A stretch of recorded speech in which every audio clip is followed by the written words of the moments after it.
Welcome to Rates and Barrels. It's Tuesday, March 4th. Derek Van Riper, Eno Saris here with you. On this episode, we take a look at job battles around the league, some of the places where projections might be a little bit off, where there could be some opportunities to unearth sleepers, dare we say. I mean, sleepers in the traditional sense really don't exist anymore because everyone is digging into everything all the time. It's not 1999, but at the same time, we can try to find some players that people are overlooking. That's our goal today. We're finding overlooked players battling for playing time this spring. Opportunity. Places where there's opportunity. Yeah, opportunity. I think that's a great way to put it. A little bit of housekeeping here as we get started. A reminder, we've got 2 live episodes coming up at the end of this month at the Bear Bottle Brewing Company, the Bernal Heights location. I like to call it Barrel Heights, but I have learned that when someone who's not from a particular neighborhood renames the neighborhood, that does not typically go over well. So do not give a nickname to a neighborhood that you do not live in. Bad idea. Free show, 4:30 start both days. Really looking forward to that. Eno already started making the beer for those shows. Oh yeah, very excited about that. And just to reiterate, free, no tickets, no reservations, nothing needed. Where we were thinking about setting up, you may want to come a little early if you want to get close. But there's a tension between seeing us and seeing the TVs. So I think it'll be one of those places where you'll be able to move around a little bit. And we'll have the Giants game on the opening day. Giants game will be on. And yes, we'll allow you to watch a little tournament basketball if you want, but only after our podcast is over. Oh, right. Yes, we're going to stop people from watching March Madness during the show. Yeah. That'll go over real well. Yeah. Well, at least it's the first round games, which are usually pretty useless. What? The best part of the tournament. Yeah, I guess we've had a 16-1 upset by now, huh? Yeah, that should be the second weekend of the tournament, at least for the men's tournament. Oh, because this is like the playing in or something? This is like the people have to play into the tournament? Well, so you don't watch a lot of college basketball, do you? Some. This is the final week of the regular season. Next week is when the conference tournaments all happen, and then slow selection. I know, but March 27th is the beginning of what? Weekend 2, Sweet 16. Oh, really? Yeah. Oh, well, that's too bad. No. Too bad. We're up against some good games. Ran against some games people are going to care about. Well, that's why we're starting at 4:30. We'll get ahead of something. You can listen to a baseball podcast while watching a college basketball game. That is allowed. That can be done. Might be some cross synapses, but... Yes. Other business to attend to. Join the Discord with the link in the show description if you haven't done so already. Weigh in on something we talked about yesterday. We're considering a pick 6 format, a big group over at Auto New. There's a pick 6 game that our friend Niv Shah put together a long time ago, and we are considering that as our listener league for this year. So just let us know what you think about that as a way to go about it. Be a twist from the set it and forget it salary cap contest that we ran a year ago. Good news too, our good friend Jeff Good, Low Guppy in our Discord, has the email addresses, at least the ones that you used in the Listener League last year, so we can contact you about the league for the top 10 finishers. That'll be coming up here shortly. I think one idea we had was to run that as a slow draft because then we don't all have to be at the same place at the same time. So that's probably going to be the format. Details on that coming soon. We'll be in touch with you if you were top 10 overall in last year's 12-team league. We're just going to be all superstars. Love it. I mean, we could find a way to invite a few more folks, make it 15, let you recreate your TGFBI nightmare that you've self-induced. Yes, we both have DeGrom. We've started the TGFBI. We both have DeGrom. In my defense, I picked DeGrom like 10 picks after Derek, so I feel... Guess what? If he breaks, it's still going to hurt both of us. It's still going to hurt both of us.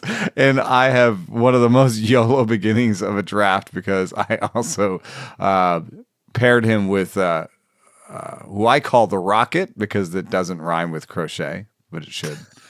Garrett Crochet and Ronald Acuna Jr. I took him 58.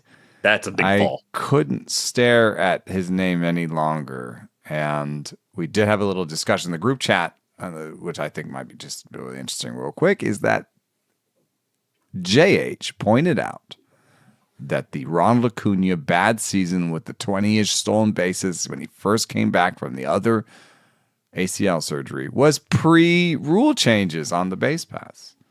So what does that 20 mean in today's stolen bases? Maybe 30. Maybe 30. But then dialed back because he's older and because he already said he was going to dial it back. Yeah. Yeah. But I started with Judge and Riley, so I kind of needed stolen bases, and I kind of feel like he should at least steal 20. He'll get you something, yeah. Yeah, and if it is more like 30, then I made a good pick. All right. Well, there you have it. We'll keep you updated on TGFBI as those rosters start to take more shape. I was informed by Ryan Bloomfield, buddy at Baseball HQ, who's right next to me in TGFBI. He played against me in mixed labor last week. I'm allowed to draft different pitchers than the ones I drafted in labor. I have not done so far. I have a DeGrom Glasnow combo there too. I will not stop. We're going. I will not stop. I'm not even sure I'm going to yo-yo. I think I might just YOLO the whole Why don't way. you get yourself some Glasnow? How about that? Oh my God. Just embrace it, man. There's no reason to hold back at this point. You're right.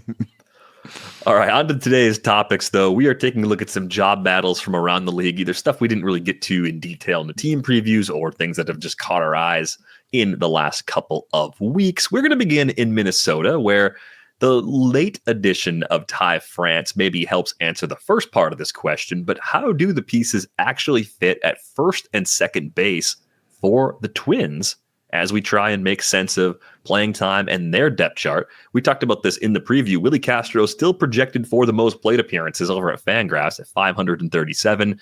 I think you have to look at this with some more of like a probabilistic outcome sort of brain and say, okay, who of these players can get to 600 plate appearances, right? Injury histories are a big factor for Correa and Royce Lewis and Byron Buxton, but we've talked about them as being basically everyday guys when they're not on the IL. So they would sort of tick that box. But who else could be in the 550 to 600 plate appearance range if they carve out the full everyday role? Because someone or a couple of someones in this group are going to have to do that. I got a name for you. Okay, who is it? Brooks Lee.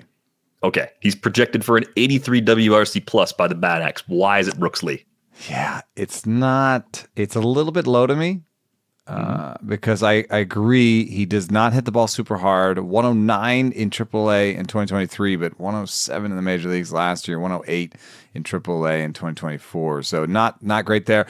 He did have a better hard hit rate in 2023, 48%. That was down to 32% in AAA last year and 25%. That's not why I'm making the case against. This is the case for. He hits with both hands, and he can play shortstop. He can play any infield position. And if you've got Byron Buxton on your team and Willie Castro on your team, you may need Willie Castro in the outfield more often than you want to use him on the infield. So you're going to give me a switch hitter who makes contact and, in the past has walked more in the minors, kind of shows you the ability to go the other way and pull for power. You're going to show me that guy, and I'm going to say that dude has a big role. And I think we have to fit the pieces around Brooks Lee rather than any other direction in terms of this argument, because switch hitter, shortstop, this guy they loved coming up. This is a guy that was, if you talk to somebody within Minnesota, they say, oh yeah, Brooks Lee, So I think this is the time that he ascends to the role. And if you look at the pieces around him, you start to see all the flaws they have. And I think their flaws are even worse. I mean, Julian striking out 30+% of the time. Miranda not really hitting for power, although he doesn't strike out, but he doesn't walk either. Ty France is, a credible veteran, but, he's not going to stop Brooks Lee from playing. And so... also, if you start to think about the handedness, I think this is interesting. France, right-hander. Miranda, right-hander. Julian, left-hander that has to be platooned. I almost think that what happens is Brooks Lee carves himself out a full-time role, however you want to define it, because this is going to be a mix-and-match team like the Tigers and the Giants and all those teams, the Rays. They're going to do that. But the closest thing to a full-time role will be Brooks Lee. And the closest thing to a platoon might be Julian and France. And I think Miranda might go down. Yeah, I think Miranda could just be an extra guy on this team. I'm not as excited about him as some of the projections would be for deeper leagues. I think Brooks Lee's versatility makes a lot of sense. I think being a switch hitter, as you pointed out, could enable him to come out a little higher in playing time, not be platooned in a team that has a bunch of options like that. I also wonder if that projection is just wrong. I mean, you look at what he did in 2023, that was between AA and AAA, 16 homers that year in 125 games. 11 of those were at AA, 5 in 38 games once he got the bump to AAA. The strikeout rate's never been bad. Draws enough walks to be good enough to get on base at a high clip. That could end up pushing Brooks Lee to a more prominent spot in the lineup, too. Maybe there's a little bit of a table setter ceiling in the range of outcomes for Lee, too. There's also a chance that some injury was tamping down his bat speed or just his effectiveness at the plate, because in 2023 you have a full sample with better hard hit rates and better max EVs. And in 2024 you have this sort of truncated minor league and truncated major league samples that he may not have just gotten going, This is a 24-year-old who really doesn't have much to do in the minors anymore. And so I think his versatility. So I think no matter what, he's on the roster. I mean, you can make an argument that there's some sort of weird Miranda Julian platoon with like kind of the last guy on the roster. Yes, they play different positions, but that could make sense to me. The last thing that I wanted to point out is that if you take Miranda, France, Julian, and Lee, which you can, you run out of spots. That's it. You're done.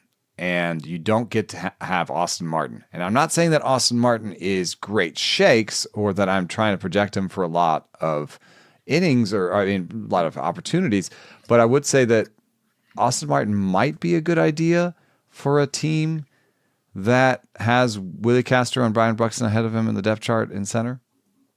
Yeah, I think once they added Harrison Bader, though, that gave them the cushion that they needed to rely less on him. Yeah, so maybe Martin is in case of emergency break glass in the minors. He has some versatility he can bring to the table. Still has some options too, right? At least one option year. Yeah, so that's the flexibility. I think he ends up probably starting the year at St. Paul. One follow-up to yesterday. I don't think we explicitly made a call on this.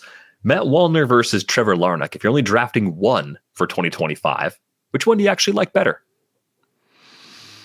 I think I'm going to go with Larnach. I think you can leave him in against lefties a little bit more, and he doesn't have that kind of scary K percentage situation that we were talking about. And he also hits the ball pretty hard. Yeah. That's a big part of it too. Is like he had the similar strikeout flaw before, got better in the zone last year and improved it. I agree with you. The floor is a little higher. I have them fairly close in the hitter rankings, which should be actually publishing by the time people hear this podcast. So they've been submitted. I did my part. Nice. And the Hive rankings are close. The problem is when we set that up, I did not have a plan for how to compile them for people who didn't fill out the entire position. So they have to throw those entries out or fill in some values. So we're very close on getting that done, thanks to JH's stealthy back-end work. Otherwise, I'd be at least a week away from getting that done, man. That was a great idea that needs more programming chops than I have. So that's the status of the Hive Mind rankings for those curious about that. It's happening. It's just a little bit off. Let's stay in the AL Central for a minute. You flagged the White Sox shortstop job battle as one that you're interested in. So who do you like in this cast of characters to potentially open the year and be a regular on this rebuilding White Sox team? Well, it's actually stupid for me how many of their roster slots are locked. Like, I don't get it. It doesn't. It's like oh, we're almost ready. Let's put together a Talkman, Slater, Taylor outfield next to Robert. I think all those guys are going to make it, and they're all on major league deals. Michael Taylor, Austin Slater, Mike Talkman. So if they're on major league deals, they're in. And I don't know why necessarily, but I guess that gives you a more respectable situation. And with Benintendi hurt, that's your outfield, Chicago. Enjoy it. Then you've got Andrew Vaughn and Miguel Vargas as the way they're talking about him seems like he's a lock for third. And then Lennon Sosa is out of options on the infield. So that's already, 4 guys, 7 guys to 2 catchers, 9. That only leaves you 4 spots left on the roster. And you've got Joey Gallo, Jacob Amaya's out of options. So you have 2 spots left, and you haven't even awarded a shortstop job yet. So I actually don't think that both Colson Montgomery and Chase Meidroth make this team. So I think it's like a true battle. I think it's a true battle for the roster side. They both have options. You kind of want the other to be playing every day at shortstop who's not in the major leagues, right? Yeah, I don't think you want either one of those guys playing part-time now. And so this is again one of those things where you think probabilistically, and you put Montgomery with 417 and Chase Meidroth 244, but really the answer is one gets maybe 600 and the other gets maybe 100. Is there any reason why you couldn't just play them both on the left side of the infield? Just play Meidroth at third, play Colson Montgomery at shortstop, and just let it happen? I guess you could. If you did that, your bench would be something like Gallo, Amaya, Meidroth, and either Phil Maton. Is it Phil Maton or Nick Maton? That's Maton. Nick. Yeah, Nick's the infielder. Nick Maton or Brian Ramos. That gives you a shot to look at Amaya before you release him. In the major leagues, gives you a shot to look at Ramos maybe, and it gives you both of those guys. Even Sosa profiles a little bit, even though he's out of options. Sosa profiles a little bit as maybe a utility guy himself. So you could just give Meidroth and Montgomery second and short too, right? You could. I get the sense Sosa's getting a shot at second base, though. At least another partial season look as a regular there.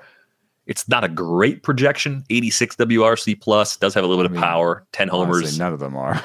No, you don't see a lot of great. It's Vaughn and Robert. Benintendi's kind of league average, maybe a shade below. I'm surprised Colson Montgomery only projects for a 77 WRC plus. This is the Bat X that we're looking at if you're watching on YouTube. So maybe that's part of the reason why it's a little low. The Bat X kind of notoriously light on prospects, and Montgomery didn't have a great year at AAA last year. It has Chase Meidroth, who's also a prospect with a 96 WRC plus. Well, why is that? Because Meidroth is an OBP machine, right? That's 408 on base percentage last year, mostly playing at AA. I should say mostly playing at 437 in 2024. I was looking at 2023. Jeez. But yeah, he's run some really nice OBPs. So I think if Meidroth finds a spot, be that short, third, second, I think he can play all 3. He's a table setter on a team that clearly has a wide open lineup card. You can do almost anything there. This is a chance to be an ascendant player available for next to nothing. I think we're talking about an early season waiver pickup. If he makes the roster, carves out the job, and does what he's capable of doing, I think we're talking about him as a 15-team league pickup because he could be their leadoff guy. Is there any monkey sphere stuff here? Monkey sphere, to be clear, is just a silly idea that I have. It's just it's a way to talk about. So the monkey sphere is that if you have monkeys, the monkeys have a sort of pecking order that they create in their tribes, and if a new monkey comes in, it doesn't matter necessarily what their age is or even necessarily how large they are. It matters that they're new. So you might have this situation where a younger monkey is in charge of an older monkey because he's new to the tribe. Anyway, this is just tribe dynamics, but I think it has something to do also with how what happens with Chase Meidroth, who came to this organization in the Crochet deal. Yeah, he was part of that deal, and so he's new. Are you going to put him in at shortstop over Colson Montgomery? I don't think you would do that now because I think you still want to prove as an organization that Colson Montgomery is not a shortstop. Mm-hmm. And I don't think Meidroth's the kind of player that's obviously a better option defensively. You've had that's the monkey sphere aspect. He's your guy that you've had that was your top prospect and it was a top prospect across, one of the top prospects across the league, a year or two ago. We also have this. I just wanted to share this real quick. These are the hardest hit balls of the spring. Now, not every ball is tracked, so this is not comprehensive in any manner because it's like 1 in every 3 parks is tracking this stuff. But you got Tyler Locklear at the top with a 116.4. He might show up later in our conversation. John Kinsey Noel, also somebody we may end up talking about a lot because I think that Cleveland right field situation is open for business. And then there you have Colson Montgomery with a 113.4, which is a pretty good number. And it is better. It's about as good as he did last year. And it is one of the things that he has going for him. Now, he's also swinging and missing a lot in his first 7 plate appearances in the spring. It's a tight sample, but, he does hit the ball hard. And that's the one thing that Chase Meidroth does not really have as part of his skills. Yeah, I don't think he has to if he's going to get on base as much as he does. I think there's a little bit of give and take there. Like you don't have to scald the ball if your plate discipline's that good and you put enough balls in play to run 380 OBPs. I think that's a skill set that can still work at the big league level. I did flip this board to sort by WRC plus. Andrew Vaughn comes in at a 115. Edgar Caro, who I think is Caro and Kyle Teal are going to spend most of the year in some form on this roster. That's my expectation anyway. I don't think Corey Lee's a long-term Look at Vargas over 100, and they're talking like he's the third baseman. So I think Meidroth goes out. Also, I want to point out 40 field. So on the 20 to 80 scale, 40 is below average fielding. That's what Fangraphs, the prospect group, gave Meidroth for fielding.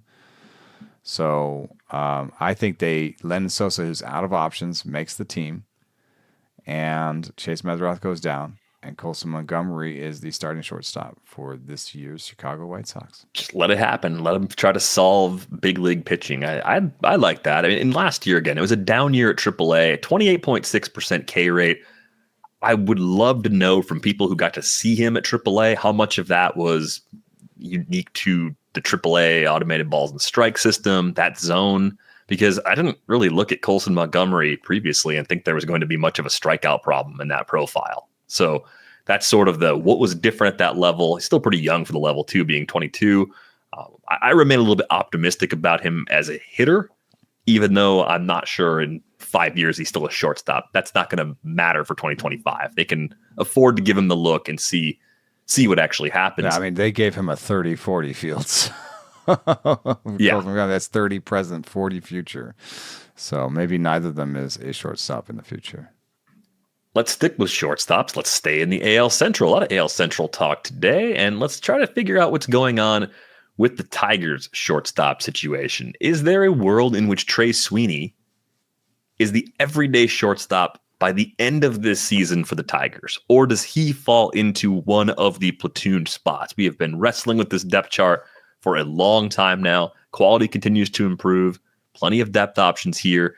It's kind of amazing if you sort by projected plate appearances. Trey Sweeney is not in the top 10 right now, in part because Javier Baez is still there on that long-term contract, and they might not be done with Baez yet. I mean, in some capacity, they might want to use him against lefties, which would cut into Sweeney's time. But even in a platoon, Trey Sweeney would play more than he's projected to play currently, if that plays out. If he's the big side platoon option at short, and if he becomes the everyday guy, then he's grossly underprojected. So where do you fall on Trey Sweeney? Is he actually an undervalued, like, actual sleeper? Or is this going to be a bit of a frustrating path for him to take on a larger role? He's just so marginal on offense, really. I do think the defense makes a decent argument for him, but Javier Baez's defense is still good enough to good. So it has to be offense where Trey makes his mark. One thing that has been nice about the spring so far, again, some tiny sample, is just that he's been walking more like he did in the minors. So if you take last year and you just give him his walk rate from before, he'd almost double his walk rate. And if you get him to the kind of guy who can hit 220, 230 with more like a 310 or a 320 OBP, he's projected for like a 290 OBP. That's the margin. I think if he gets to his OBP over 300, he's the starting shortstop. And I kind of think he does it. And so I've taken some bets. At some point, you got to move on from Javi Baez. Even just on projections alone, can you move down and see? It's 83 WRC plus for Javier Baez. Yeah, it's an 83. And an 80 for Trey Sweeney. I mean, which one of these guys do you want to put in your sort of developing teams lineup? I feel like it's Sweeney. Yeah, I mean, I think you want to see if Sweeney can nudge the walk rate up, if he can bring the K rate down a little bit. The power and speed combination is at least intriguing. And I think with Trey Sweeney, he has run pretty low averages at most of his minor league stops. Some of that's the K rate. Some of that's probably the types of batted balls that he hits. So I do think there's a reasonable ceiling for the type of player he is. But does this profile remind you of any everyday shortstops? No. Yeah, I don't really get that sense either. I wonder if Trey Sweeney ends up being, in the long run, kind of a super sub, a left-handed platoon super sub, kind of like a Brendan Donovan with more power in terms of how he's used, not in terms of his swing and miss and like how he gets there, but I wonder if that's what the long-term plan actually is for him. I'm very intrigued, but I'm also not. I'm not sure if I want to be completely in on this situation for 2025. No, he's like my third. I'm recommending him as a third shortstop in draft and holds. Is there anything else on this depth chart, job battle wise? And they've got a few injuries piling up. We talked about Vierling getting dinged up and Parker Meadows dealing with that nerve issue. Anybody else that kind of stands out to you as being under projected right now with the situation that's happening this spring? I do think that Jace Young and Wenzel Perez are under projected. They are going to make this team, and the team needs them. And right now, the team needs them to be starters almost full time at their roles. And now, Jace Young has, I think, McKinstry or Baez that he could share some time with. And Wenzel Perez may be in some sort of time sharing with Malloy and Kerry Carpenter. And that's sort of over everyone's head on the Tigers, I guess. But I think Jace Young and Wenzel Perez are underdrafted. I hesitate to make them sort of 10 or 12 team sleepers or anything, though. I think the one thing that does give me a glimmer of hope for Trey Sweeney, just to kind of, because I do think Sweeney versus Jace Young could end up being a battle later on once they're healthier to see who stays in the roster, who has a larger share of playing time. Sweeney's hit the ball harder than Jace Young when you look at the upper level hard hit rates. So that might be the one extra little thing that Trey Sweeney brings to the table that maybe just makes him more interesting than Jace Young long-term, even though I think as prospects, Jace Young got a little bit more hype. They came up in different systems too, so that makes it more of an apples to oranges sort of comparison. But that's the one thing that Trey Sweeney has done that kind of keeps him on my radar, even though I think playing time could be a little bit flimsy initially. That's a good point. Speaking of hitting the ball hard, let's go over to the National League for a bit. Do you believe the Cardinals when they say that Nolan Gorman is going to be treated more like an everyday player? Do you think that's actually going to happen this year? I do think that their organizational depth chart in the front office has some meaning here. Basically, they're in transition from one set of leaders to another. Chaim Bloom is basically ascendant. And so I think that all of their decisions will be more future-oriented this year. Because if you're Chaim Bloom, you're not fully in charge yet. So you don't take the blame for this year. And this organization sorely needs to figure out what Nolan Gorman, Jordan Walker, Victor Scott, Thomas Sagasi are for future organizations. And I think this will be the year that they give them their shot. One thing that is interesting is that Arenado has his bat speed back this spring, supposedly. I don't have access to bat speed numbers necessarily for all of his swings, but I have talked to people who do. And if he has his bat speed back, I think what happens is an in-season trade. It's going to become more, or I still think the Yankees are a good option. I don't know why they're slow walking this, but at some point, Arenado will be gone and Gorman will be a full-time starter. So that can make them not liars, even if they are liars to begin the season. I think with Gorman, it's a lot of the same pluses as Matt Wallner and a lot of the same minuses as Matt Wallner, right? Mm-hmm. K rate well above 30%, ability to do damage when he connects. We've seen power off and on in games. We're talking about a guy that's not going to be 25 until May. Gorman's been on our radar as a big league player for parts of 3 different seasons already. Got up to 27 homers with just 464 plate appearances in 2023. So we've already got 1 year of, hey, this is what happens if you're kind of a strict platoon approach with him. That works out pretty well. And maybe he'll remain a liability against lefties, and that'll drag the average down. But I think Nolan Gorman's a little bit underrated right now, a little bit underpriced. I think he's a little bit forgotten about. He is hilarious on Savant, dude. He is below the 30th percentile, so poor in everything except expected slugging, barrel, LA sweet spot, bat speed. He's first percentile in squared up percentage. First odd. percentile in Ks and whiffs. First percentile in range, arm strength, and sprint speed. Dude is a slugger. One thing that I do like to do, and I think even early on, like we are right now, which is awkward, but I think you can start to get a little bit of signal from at-bats. Who are they playing? And they are playing Nolan Gorman more than anybody else in camp. Yeah, giving him the heavy look, right? I think the thing I do when I see the popsicles come up a little more blue than I'd like, I go back a year. I mean, go back to the good year for Nolan Gorman, right? What does it look like then? Sure, still great in barrel rate, good in hard hit rate, still good in sweet spot percentage. Was 83rd percentile in walk rate. Right. So taking his free passes, it is strange to me to see someone who's so good at barrel rate to be so bad at squared up percentage. Doesn't that seem like a very odd combination? Is that just the result of a very powerful but wild swing that is, it's like, is it swinging so hard that you lose barrel control? Is that where we're at with Nolan Gorman? I guess, but bat speed is 70th percentile, so Wallner is 99th percentile. So there's just something.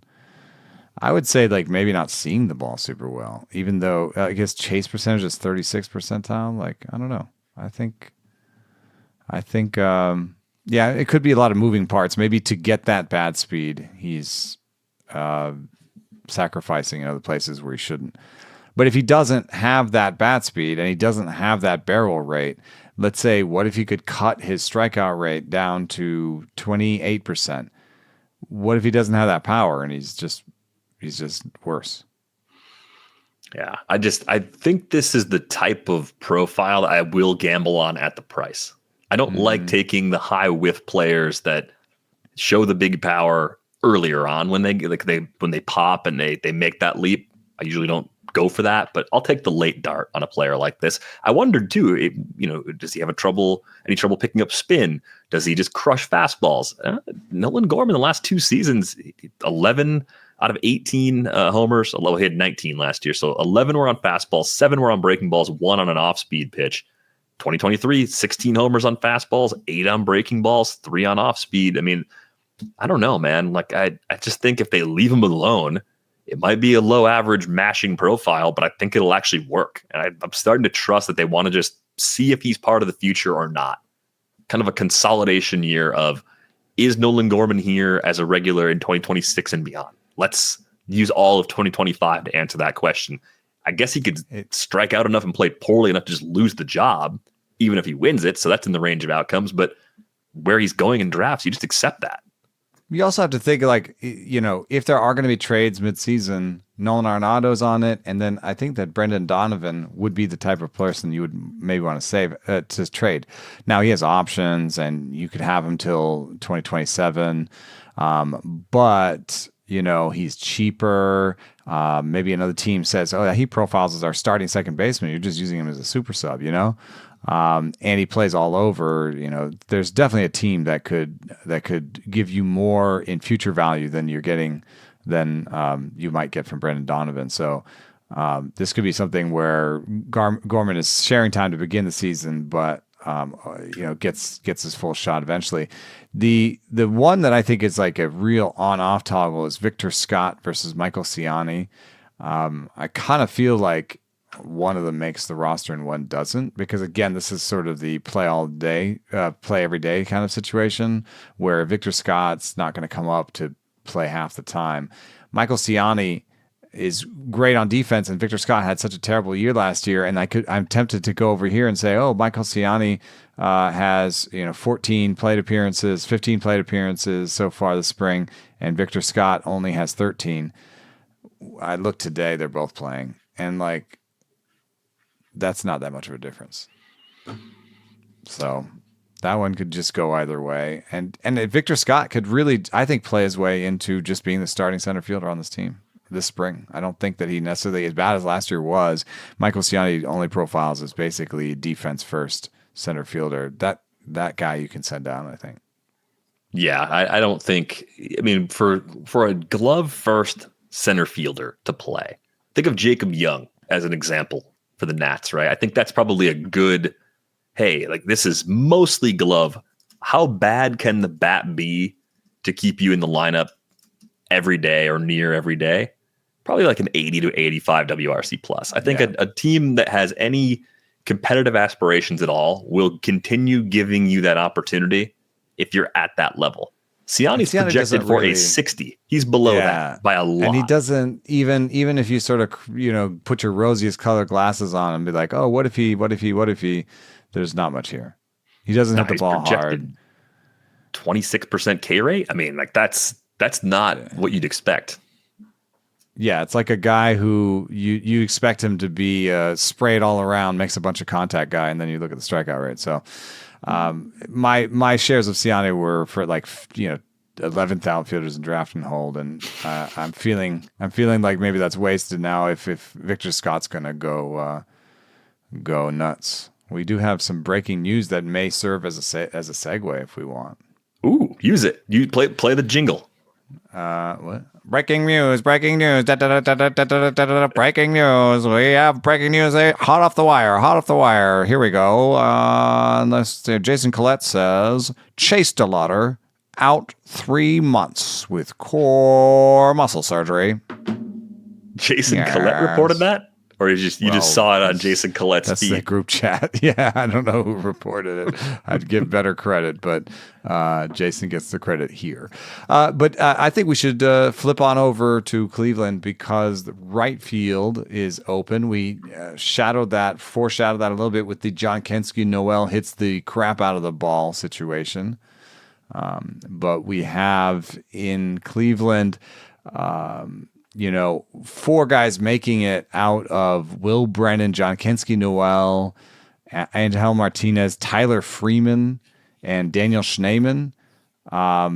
You notice that a bunch of those guys are outfielders. And so I think there is an actual straight up battle for who plays the most in the Guardians' right field. And you could have said, oh, they're just keeping the seat warm for Chase DeLauter, but Chase DeLauter can't stay healthy and now is out for 3 months. Last year, Chase DeLauter only managed 64 plate appearances in the entire season in the minor leagues. So I think he's going to have to just play and try to get healthy, which leaves the door open for Brennan, Noel, John Rodriguez, Tyler Freeman, do you have a fighter you like? They're all really kind of flawed. Oh yeah, they're very flawed. I am continually wrong about the Guardians, and I shouldn't be, because I watch a team that does a lot of similar things and they get away with it kind of in the same way. My brain trying to predict what they're going to do always goes to a player like Tyler Freeman. Low K rate, 10% better than league average. It's projected to be a part-time player by usage, a little bit of power, a little bit of speed, can do just a little bit of everything. All right, that's the sort of player they always seem to go for. But when they have guys like Noel, and I would say Jonathan Rodriguez was the name that you mentioned, that I want to say I mentioned him as my AL Central hitter sleeper.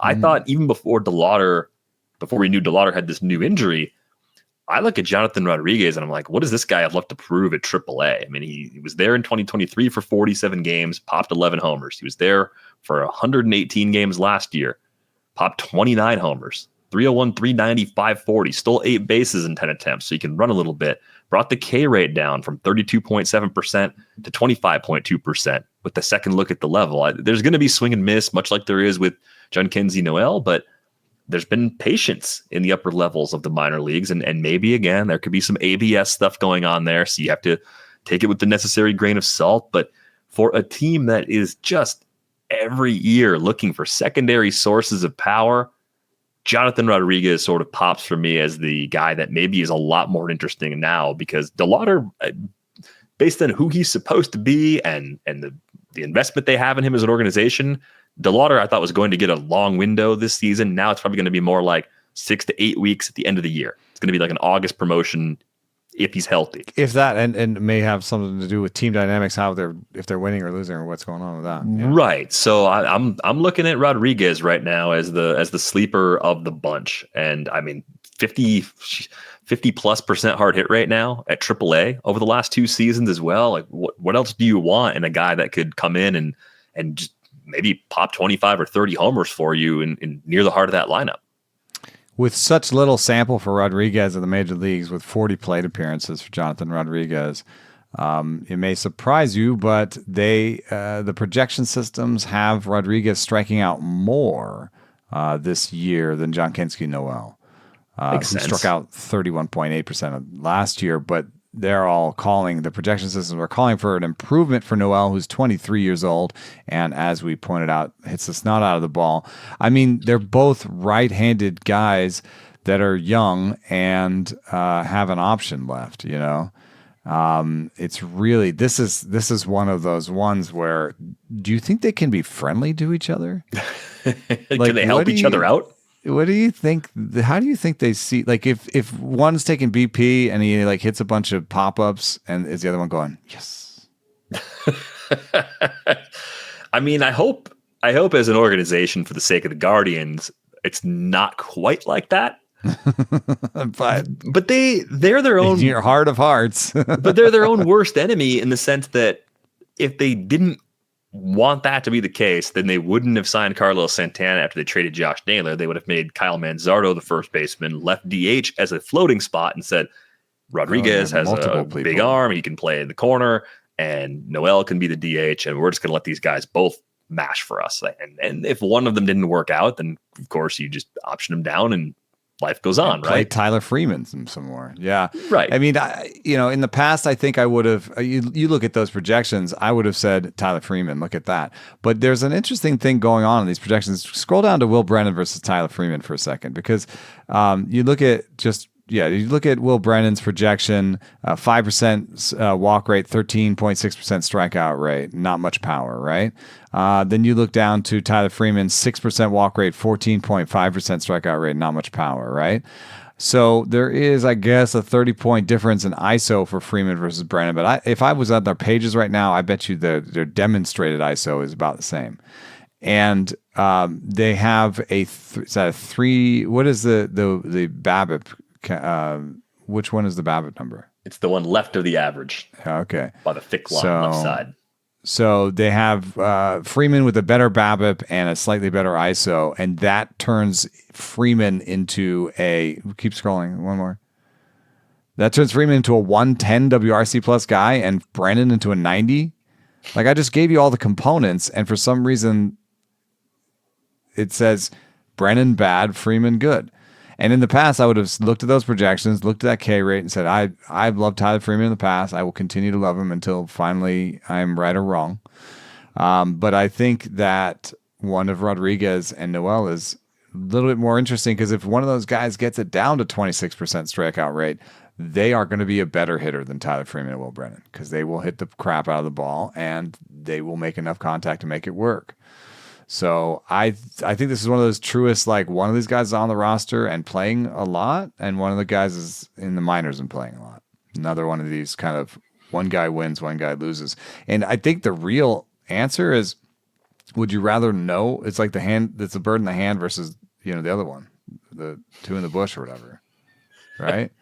So I'm going to How many birds are there? And I'm going to where take are the Noel. birds? He's shown us something in the major leagues. I'm taking Noel.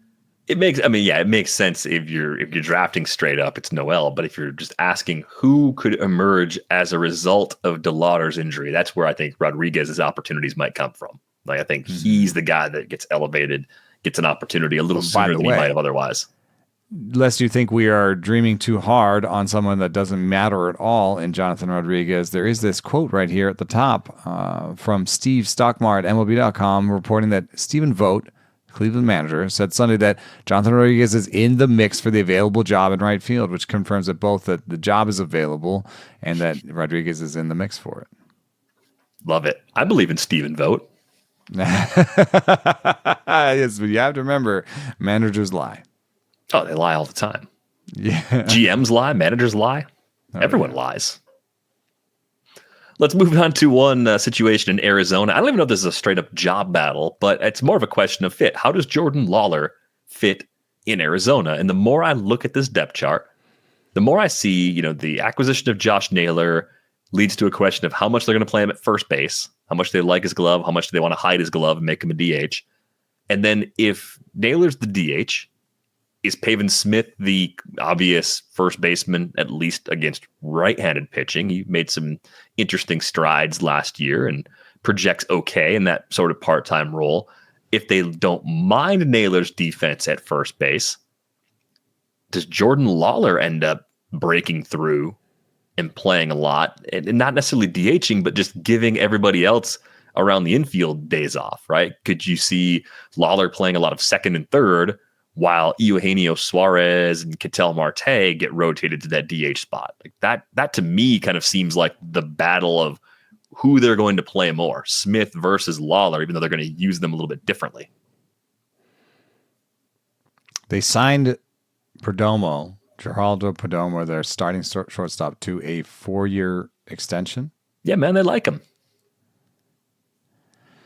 And Mike Hazen said of Jordan Lawlar, when he is ready to be on this team, Lawlar's going to be on this team. This is like, so thank you for that. The way you read that, like the tone you just used, and again, you were just guessing a tone. I'm annoyed at him. Right. The way you read that made it seem like he's not ready, but that's not. I don't think that was implied. It was just like Lawlar's going to play when Lawlar's ready to play. I think it's more saying we don't want Lawlar to be a part-time player. We want Lawlar to be an everyday guy. Well, that's my answer to you, dude. You were making the case for a slightly more exciting part-time player, but it was still a part-time player, which to me says no, he's not doing that. He's in the minor leagues. That's not cool. Like I don't I don't like that. That doesn't make me feel very good. I mean, you can have Blaze Alexander, who is not exciting, but is a right-hander who can play all over the infield and has had some ups and downs and has been good in his ups. You can play him. He had an 88 WRC plus last year. He's a part-time player. Tell me how you could be named Blaze Alexander and not be an exciting player. That's ridiculous, man. Yeah, you'd expect him to be super, super fast or hit the ball or have like great bat speed, and neither one of those is the case. You don't know that when at the time of naming Blaze Alexander. He's got to make a decision. He is 84th percentile sprint speed, so at least he is fast. Right. But it's just like, man, like he's not a bad player. He's a useful big league player, kind of a bench guy. But what do they need to see from Jordan Lawlar before he gets the call? He's been hurt a lot the last couple of seasons, so that's probably what it is, right? Just that's the thing he can't do in spring is he needs to play for a month, in AAA and not get hurt. So basically, if we're sitting here mid-May, the usual Fabapalooza time, the old Fabapalooza time before the service time rules changed. Is that when we're going to get Lawlar? Someone's going to be underperforming or hurt. Lawlar goes through 4 to 6 weeks being healthy, mashing at Reno, maybe brings the K rate down a little bit from what he was doing in the very brief time he was healthy and playing there last year. And then we get Jordan Lawlar up in that role that I described, kind of bouncing between second and third and enabling the older players on the roster to DH. Don't you think that he comes up into a role? I feel like more likely Ketel Marte's out 2 months with a hamstring surgery or torn hamstring, and Jordan Lawlar comes up to play second base. I just want to tell myself a story that it doesn't take a catastrophic injury to someone else for Jordan Lawlar to play. That's all I'm trying to do. I just think the other thing could just be they're done with Eugenio Suarez. I actually think that we're approaching the time in his career where that could just happen. I mean, it looked like that in the first half of last year, and then in the second half, it looked like Eugenio Suarez has 3 more productive seasons as a masher in front of him. All right, like who is Eugenio Suarez at this point in time? I don't know if I have a clear answer to that question. Yeah, but what happens if he does the same thing as he did last year? To start the season, do they give him the full season again? I guess so, because it worked out last year. So there's not really a role waiting for him. It's really center frustrating. Field if McCarthy's no good. I think you get some kind of indication at AAA. If he's Jordan Lawlar's playing a new position, like then they're really trying to break him in for other spots that he can be used on this depth chart. But I keep looking at him as a guy in keeper and dynasty leagues that I want because I think the power and speed combo is really interesting. And Suarez's contract eventually will run out. Like that is, yeah, but you don't want to be waiting that long. This is the last year of that 8-year, $79 million deal that he signed with the Reds forever ago. This is the last year of that deal. So the other thing is the Diamondbacks themselves could just not be good. Like I'm not saying that they aren't good. I'm just saying that teams have bad years, And so if they have just a bad year and Suarez isn't doing that great, and then they'll want to bring him up quick, to see what they have for next year. Or if they're bad and Suarez is good, Suarez gets traded. I mean, I think they're more in the win now sort of mode. So it would take a combination of the catastrophic injuries you described earlier, where they fall short of projections, end up being sellers. I'm going to disagree with you. I think we're going to see some significant amounts of Jordan Lawlar this year. It's going to come at the expense of Pavin Smith and one other player maybe being a little dinged up. But man, I'm still optimistic for the long haul, even though it's been a frustrating path these last couple of seasons. What's going on with the Yankees at third base, man? Like you mentioned the Arenado trade earlier. Like, are they really going to do this way? Let's look at these names. Like what is happening here? Why is this happening? I mean, it's time for the Oswaldos to rule the world. We're doing this again. DJ LeMahieu's hurt again. Oswaldo Cabrera versus Oswald Peraza. 2 guys with 80 WRC plus projections, almost the same first name, some power, some speed. Why does this keep happening? What are they doing? Cabrera is the switch hitter who's played more infield, I think. Oh, no, they're both switch hitters. Amazing. Yeah, it's really amazing. And I think they both played infield and outfield. Oswaldo Cabrera actually profiles a little bit better. Why is this the way it is? I just don't understand why. No, Oswald Peraza is the right-hander. There we go. I'm in the right page now. He projects better. He's a right-hander that projects to have a 23% strikeout rate and slightly below average power with a little bit of speed. I just think I'm like not on roster yet. Yes. Okay. So you think the answer is C, someone else? I do. But I have to admit that when I go over to Free Agent Tracker, and I've got the unsigned button open, I've got Jose Iglesias. Would you rather him? Maybe. No. No. Okay. Well, it doesn't get better. Whit Merrifield? No. Okay. I'm just gonna no. You're not gonna find it. That page is not gonna turn up a name we haven't seen before. Miguel Sano? No. All right. Sorry. Why would you do that? So I guess the other option is that the Yankees say, well, this is just our cost cutting measure. This is our cheapness. This is what we do at this one spot, and we're good. We try to be good everywhere else. They do have Cody Bellinger, who does provide offense in center field. Austin Wells provides offense at catcher, and an Anthony Volpe could take a step forward. Or you just say Anthony Volpe and I want to make sure it's Oswaldo Cabrera are our worst players on the field, and they're okay. I mean, it's not that it's going to sink this team. It's more just like, how'd they end up back in this exact same situation with no new contender for the role seemingly knocking on the door, but frustrating nonetheless. We had a question in our Discord about the Blue Jays, and I think it was about Orelvis Martinez and whether we see him possibly finding his way into the mix at one of the, well, it's really just third base. Like, is he the option that comes out of relative nowhere to take on a larger share of playing time at third base? You've got, a little bit of Ernie Clement, maybe. You've got. I actually think Clement has just got that job. Do you see how they played him down the stretch? Yeah, and he was getting some love from the listeners at the end of the season too. You buy it? You think he's the guy? I mean, he just projects so solidly. I mean, it projects like a 93 WRC plus to steamer 103. With plus defense. If you actually scale his plate appearances up to full-time playing time, he'd be a league average player. So I think, again, that when you have that kind of floor, then you're good. And so I've Clement as a lock. I was looking at the Blue Jays, and I think Clement is in, and they've got maybe 4 spots that are going to be Schneider, Barger, Loperfido, Orelvis, Straw. The one thing that about Orelvis, and it seems like I'm talking about a non sequitur here, but who is the backup center fielder? That does matter to me because Ernie Clement can be the backup shortstop. And they also have Leo Jimenez if they're worried about backup shortstop. Orelvis Martinez was a shortstop coming up.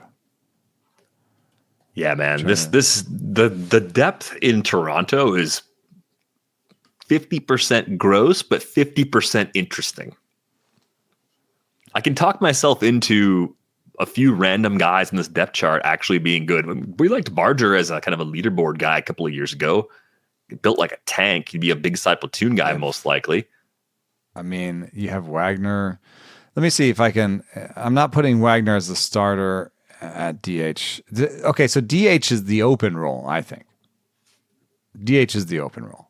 So you think Santander's going to play a Springer. corner? Yeah. Okay, you're going to do that, and then you're going to say DH floats. Clement, Bichette, Jimenez, Guerrero, Kirk. Those are my starters. DH open, and then bench wide open. I mean, it's wide open for everybody. I guess, I don't know. I don't care too much about backup catcher there.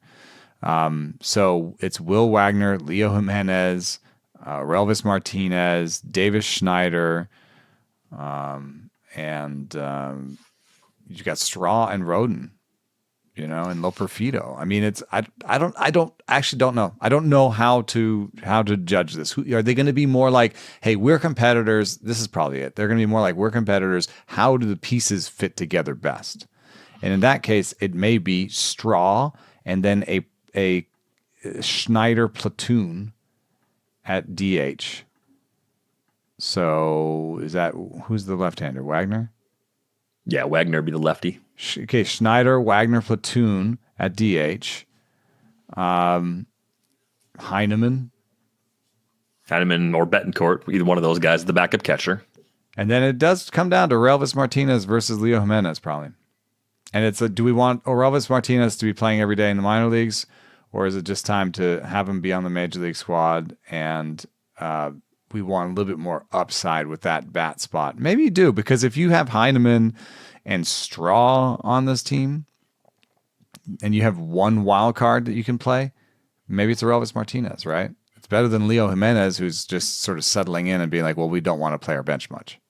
Yeah, and Orelvis Martinez made the PED suspension last year in basically a half season at AAA, 17 homers in 319 plate appearances. Hard hit rate jumped to 45.7%. Again, the PED suspension. Maybe the PEDs were working, because a 10 percentage point jump in hard hit rate is significant. But Orelvis Martinez was getting to a lot of power even at AA back in 2022. He had one of the weirdest seasons I've seen on paper. 203, 286, 446 with 30 homers in 492 plate appearances. And a big strikeout rate. He does have a lot of swing and miss.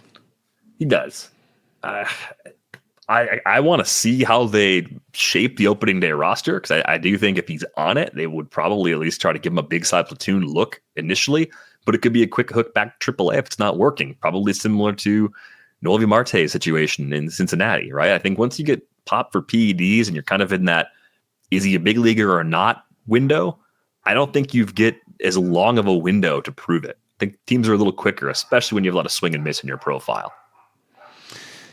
Yeah, and then, you could say, well, what about Loperfido? But Loperfido profiles offensively a little bit like Martinez, but with less power, right? Yeah, less probably top-end power. Or maybe he profiles really similar. So maybe that's the battle, is like, hey, we have space for one guy that is a little bit more of an offense-first profile that we want on the bench, and it's going to be Loperfido or Martinez. Yeah, and Loperfido's not a center fielder, so you can't. I don't think you want him as your backup center fielder. I think Straw makes this team, as boring as that is. Straw or Jonathan Clase good enough to be a backup center fielder? I do think so, yeah. Clase, if you want a little bit more upside in offense. Yeah, I was kind of wishy-washy when you were saying, Loperfido, comparing Loperfido's power to Martinez. I think we have seen flashes of similar power. I think Martinez has done it in games more consistently, going back to their minor league track records. But Joey Loperfido was exciting to us when he was breaking through last year, because he had 40% plus hard hit rates in the upper levels in the minor leagues. And he can run. He was 27 for 31 as a base stealer between AA and AAA in 2023. And he ran a little bit at AAA last year. So he'd really drop off in stolen bases, though. In 2023, he had 51 stolen bases. No, okay, I'm adding twice. Yeah. Okay, Yeah, so you're 27 stolen up. bases in the minors, but last year 13 across the majors and minors. So we're still going to do this at some point, because I really like the exercise. We need to have a bad projections draft, because a player like Joey Loperfido has a generally bad projection, but has done some interesting things and maybe is better than those projections suggest for very deep leagues. It's a load-em draft. Call it what it is. A load-em draft. Yes, we'll call it a load-em draft, where you're taking players that the projections don't like. They're not on prospect lists anymore. They're not popping anybody's top like 300s. A Discord thing. Oh, yeah. It might be a show thing. End of show thing. This is like a last 10 minutes, last 15 minutes of the show thing. We also prepared a lot more, so I think we have to do Master Battles again tomorrow. Yeah, we'll do that. We'll get some pitcher ones in, I think, tomorrow, too, just to mix it up. So if we missed one, which I'm sure we did, if you have one you're particularly interested in, drop us a mailbag question in Discord about the job battles you'd like to hear about. Give us some feedback on that pick 6 idea for our listener league for this year. You can join the Discord with the link in the show description. Follow us on Blue Sky. Eno's enosaris.bsky.social. I am dvr.bsky.social. Thanks to Brian Smith, our producer, for putting this episode together. That's going to do it for this episode of Rates and Barrels. We're back with you on Wednesday. Thanks for listening.